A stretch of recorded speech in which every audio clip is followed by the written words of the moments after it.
মানে এলাকাটা সংস্কার করা।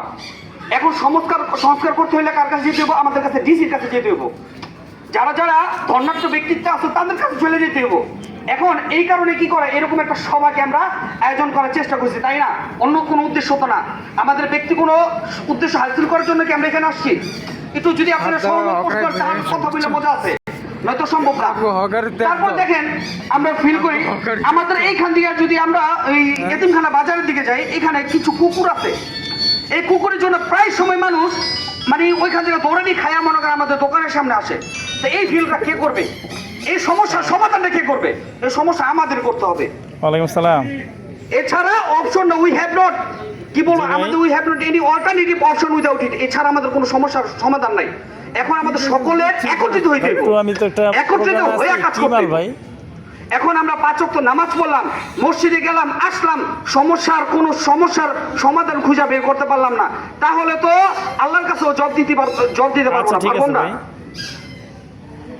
আল্লাহ রসুল নবী করিম সাল্লাল্লাহু আলাইহি সাল্লাম কি বলছেন যে আমাদের খাবার যদি একটা গোস্ত রান্না হয়, যাতে ঝোলের পরিমাণটা একটু বাড়ায় দেয়, যাতে অন্য কারণে আমরা কি করি, গোস্ত না দিতে পারলে ঝোল দিতে পারি। কিন্তু এরকম চিন্তা ভাবনা, মন মানসিকতা এখন আমাদের ভিতরে নাই। আমাদের ভিতরে আমি ভালো আছি, আমি ভালো, অন্য কেউ ভালো দরকার নেই। বাস্তবতা না? দেখেন, যাই হোক, অনেক কথা। এখন ব্যাপার হচ্ছে যে ড্রেন লাইনের যে সমস্যাটা, এই সমস্যার সমাধান কি আমরা আজকে পরিষ্কার করব। মনে করেন পরিষ্কার করে সমাধান করে ফেললাম, সমাধান করার পরে কি করলো, 2 দিন পরে সেটারই কি করা হলো, আবার কোনো ময়লা আবর্জনা ফালাইয়া কি করলাম, যে ময়লা আবর্জনা ফালাইলাম, ফালানোর পরবর্তীতে আবার ড্রেন লাইন ভরে গেল। তা আমাদের একটা পার্মানেন্টলি একটা সমাধান দরকার। কি সমাধান? সমাধান যাতে আমাদের এই ড্রেন লাইনটা যে কোনো একটা নদী বা খালের মধ্যে চলে যায়। বাস্তবতা তো ঠিক। যতদিন পর্যন্ত না আমাদের রোডঘাট ঠিক হইব, রোডঘাট ঠিক আছে সমস্যা নাই, কিন্তু ট্রেন লাইনের ব্যবস্থা ঠিক নাই। এই কারণে রোডঘাট যতই করা হোক না কেন সংস্কার হইব না। বাস্তবতা তো। তারপর হচ্ছে সামাজিক অবক্ষয়। সামাজিক অবক্ষয় আমাদের নিজেদের কারণে হয়। কিরকম এক্সাম্পল স্বরূপ দিয়ে একটা কথা বলতে পারি, যেমন আমার সন্তান ভালো হচ্ছে না, এক্সাম্পল স্বরূপ আমার সন্তান আমার কথা শুনতেছে না, কেন? আমার আচরণগত সমস্যার কারণে আমার সন্তান আমার কথা শুনতেছে না। ভালো করে বুঝতে হবে বিষয়গুলি। আমার সন্তান কেন সমস্যা কথা শুনতেছে না? আমি তার পারিবারিক যে শিক্ষাটা আছে, শিক্ষাটা আমি গ্রহণ করতে পারতেছি না।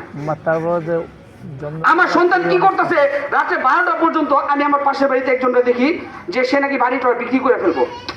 এক্সাম্পল স্বরূপ ধরেন, বাড়ি বিক্রি করে ফেলবো। কেন বিক্রি করে ফেলবো? সে এইখানে এসে নষ্ট হয়ে গেছে। যদি এই কথাটা শুনেন, আমাদের এলাকার মধ্যে এসে ওই লোকটা বলে যে নতুন বাড়ি করে যদি বলে আমার ছেলেটা নষ্ট হয়ে যেতেছে গা, এই কারণে এখান থেকে বাড়ি করবে, ইচ্ছা যেতে হইব। তো এইটা কার জন্য সমস্যা? আমার জন্য সমস্যা, আমার এলাকার জন্য সমস্যা, আমার যে অভিভাবক আছে তাদের জন্য সমস্যা। বাস্তবতা কিনা? তো এই সকল জিনিসগুলো আমাদের সকালে চিন্তা করতে হইব। আরে ভাই, আমি কি কাজ করতেছি, আমার কি কাজ করা দরকার, আরে ভবিষ্যতে কি হইব না হইব আমার চিন্তা করতে হইব। শেষ ভালো যার, সব ভালো তার।